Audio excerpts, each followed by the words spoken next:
Sacrifice branches, one of the most efficient and quickest ways to build a beautiful bonsai.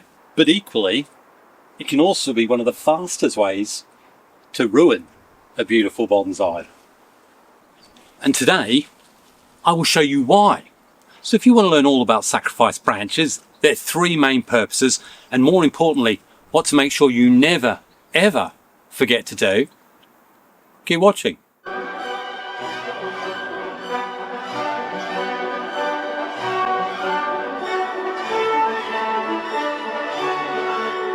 Hi, it's Xavier, and welcome to my bonsai retreat, and welcome to Bonsai Essentials, episode 1, the series where I take you through one fundamental principle or technique of bonsai that's going to help you understand and hopefully improve both your bonsai and your bonsai skills. So let's get into episode 1 and find out exactly what is the biggest mistake with sacrifice branches. So what is a sacrifice branch and what is its purpose? Well, simply, three purposes. The first is trunk thickening, whether it be for this root over rock, trident maple, or indeed for this group of Japanese maple, all the same age, but I want one or two of the trees to be thicker. Hence, we've got all this growth here, or indeed this simple apple from seed, which is trying to be creating a little show-in. This sacrifice branch is nearly 3.5 feet long. The second reason is taper, where you're trying to transition a thick trunk slightly thinner and thinner and thinner as you go back to the apical region, trying to replicate, hopefully, what you see in nature. Equally, this can apply to the branches, whether it be trying to taper the branch outwards so that it becomes thinner and thinner, or indeed to correct a mismatch. And in that I mean making sure that in this instance the lower branch is thicker than the branches higher up. Hence, I've got this rather large whip growing. Or indeed whether it's for the third purpose, which is healing big ugly wounds like this one. Hence these two branches will continue to grow for several feet. Or indeed something bigger like this English elm, which was planted in the nursery bed several years ago. Two big branches growing. The big purpose there is to get that rollover happening right at the point where I did the trunk chop. So there are your three reasons. Trunk thickening, taper or branch thickening, and 3, wound healing. That's it. No other reason. Now, to be called a sacrifice branch, does it actually mean you've got to sacrifice it, i.e. take it all off? Or can it also include those branches that you allow to let grow and then actually come back in, like this beautiful corkbark elm? I need this to grow at least to 0.5 centimetre in diameter, and when it has, I'll probably cut it back to just 1 centimetre, 2 centimetres away from the trunk, and then let it grow again. No, I won't remove the whole branch, but it still counts as a sacrifice. Unlike this Japanese larch, which when this 3.5, 4 foot of growth has done its job in there, I will cut the whole lot off and grow these 2 shoots as the new apical region. So how does it achieve this? Well, it's simple. One principle. It's all about the leaves, or indeed the surface area that's available for photosynthesis to take place. The more leaves and stuff you've got, the more sap flow then you've got coming back up the trunk, up the branches, means you've got a much greater prospect of thickening those branches, helping with either the taper, branch or trunk thickening, or indeed creating enough sap flow around these wound sites that you get the lovely rollover that we are slowly trying to get. And of course, that's all 3 purposes in one go, which is often what happens with these sacrifice branches. So it's probably vital to make sure that the branch that you're using as a sacrifice, whether it be the leader that's running up the trunk, or indeed a branch that's going off sideways, it has lots of leaf growth. It has lots of really, really helpful solar panels, which are going to pull in that energy, feeding the processes that you want to do. Trunk thickening, taper creation, or indeed wound healing. Again, you need that great big thick trunk. You need lots of sap flow. So what is this biggest mistake that many of us make? Well, we see it growing and growing and growing and growing, and then suddenly we look in close and notice something really important.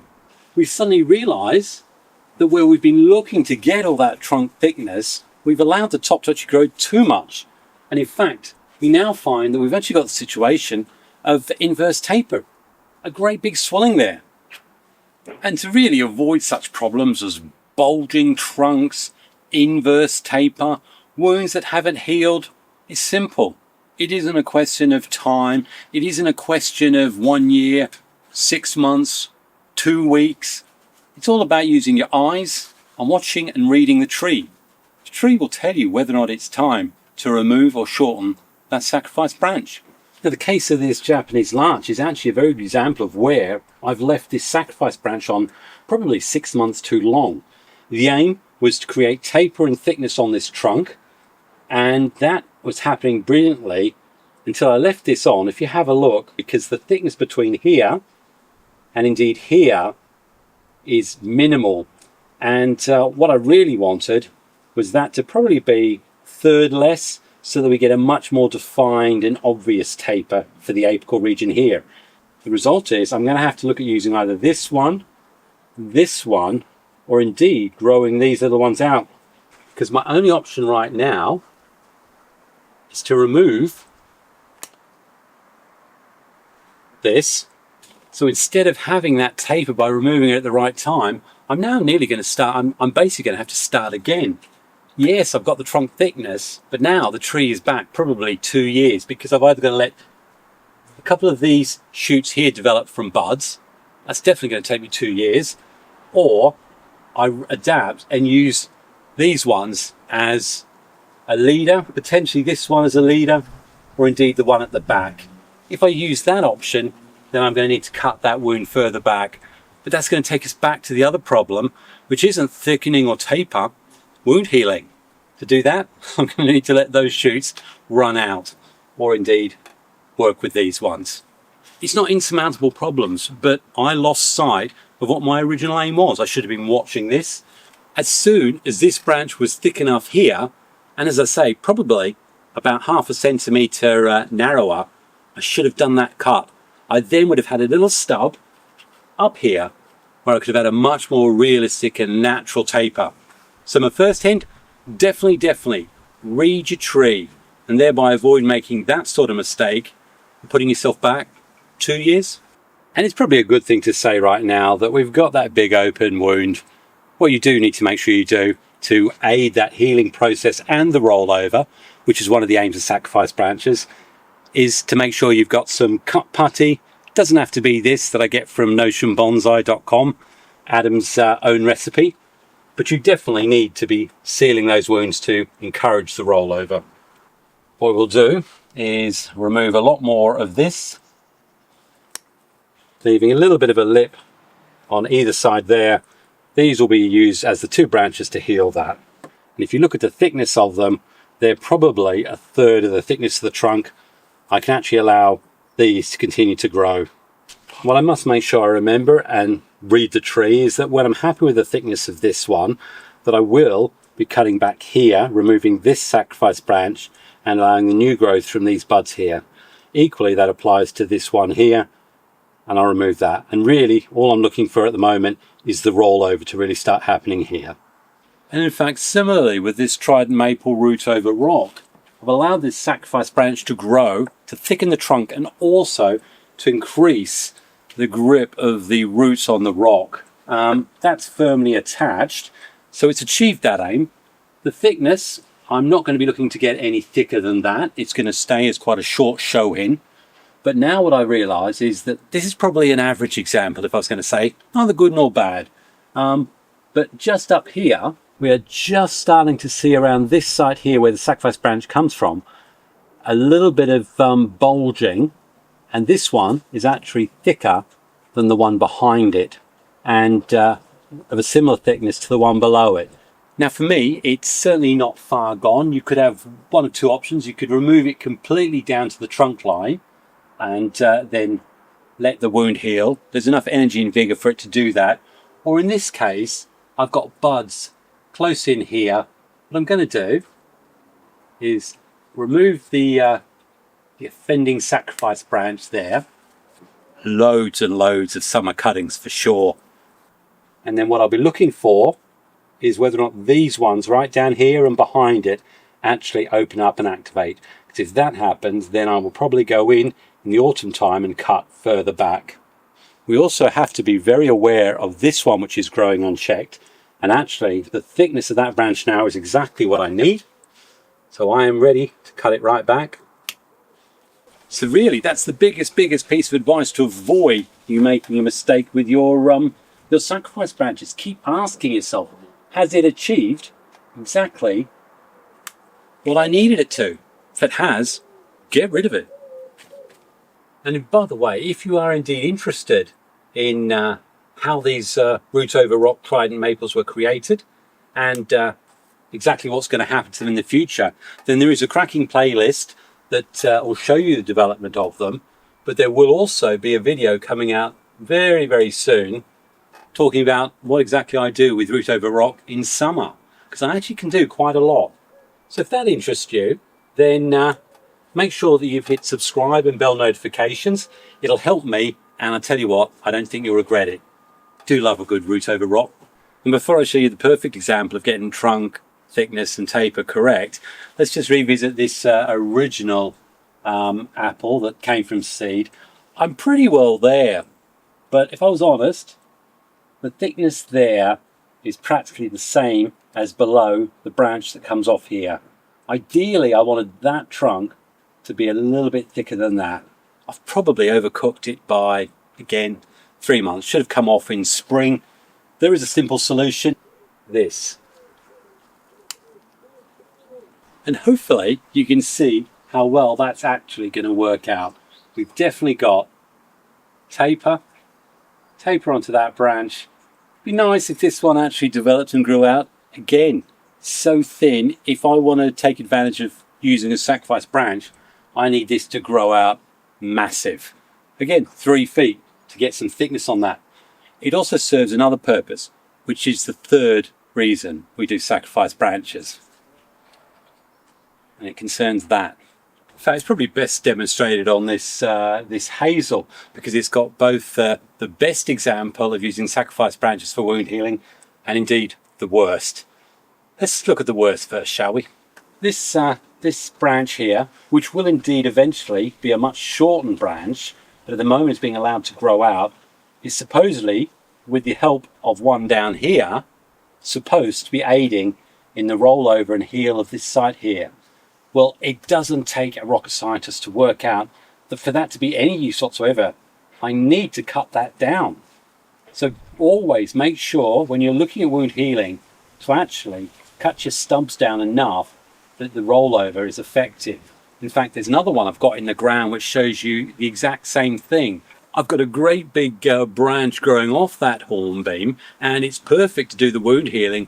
But again, I haven't bothered to actually clean up the stub to get it in the right stage where the rollover will actually look right.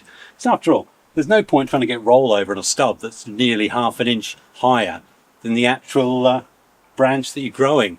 Let's first of all clean this up and show you how to get your stub ready for wound healing, and then we'll have a look at the perfect example.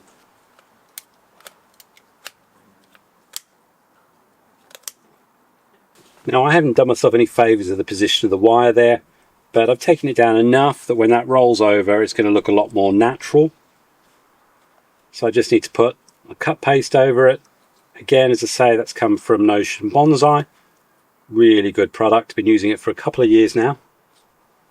And I think clearly you can see there you're going to be able to create that sense of taper with this branch here.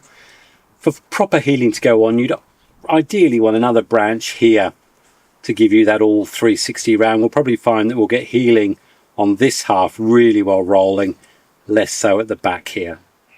So with that all sorted out, we can look and see the perfect example of it. I've shown it earlier. Those are my 2 branches, and this has rolled over beautifully. I'll leave that on a bit longer, but next year I'll bite it out a bit more, and I will probably then cut these right down to here and grow the new growth from there. That's how I create the taper, and that's how I'm using the sacrifice branches to both give me the taper and also to wound heal properly. And equally on this Japanese maple, just had a little look, and this little branch here, that's achieved everything I want. So I'm going to cut that back. And under here, this one is actually still doing healing for a site just here. So I keep this one shorter because it's high in the tree. This one I will continue to let grow until I'm happy with the healing going there. And then I'll probably cut it right back there to get budding further in. So we looked at trunk thickness, taper, wound healing. The only question you need to ask with sacrifice branches is, has it achieved the purpose I wanted? And looking at this forest, well, no, it hasn't. So I'm going to let these ones continue to grow up and thicken those trunks. All I need to keep an eye out for is the risk of any swelling or adverse taper happening at the top. The way I sort that out, make sure I keep it to just 2 shoots and get rid of all those little new ones that keep wanting to grow out. And whatever you do, remember, a sacrifice branch should never ever become permanent. So hopefully you've enjoyed this first episode of Bonsai Essentials and it's answered your question about sacrifice branches. Needless to say, if you have a particular question or technique that you would like me to discuss in future episodes of Bonsai Essentials, then let me know in the comments. Remember, this is all about us sharing and learning from each other's experiences, and this hopefully will be the forum to do it. By the way, if you want to see exactly what's going to happen with this trident maple root over rock, well, you're going to have to watch the episode that's coming up in the next couple of weeks. If you like trident maple and you like root over rock, bound to be good. Otherwise, have a check of that video. That'll help you understand what's going on. Apart from that, happy bonsai and God bless. Cheers.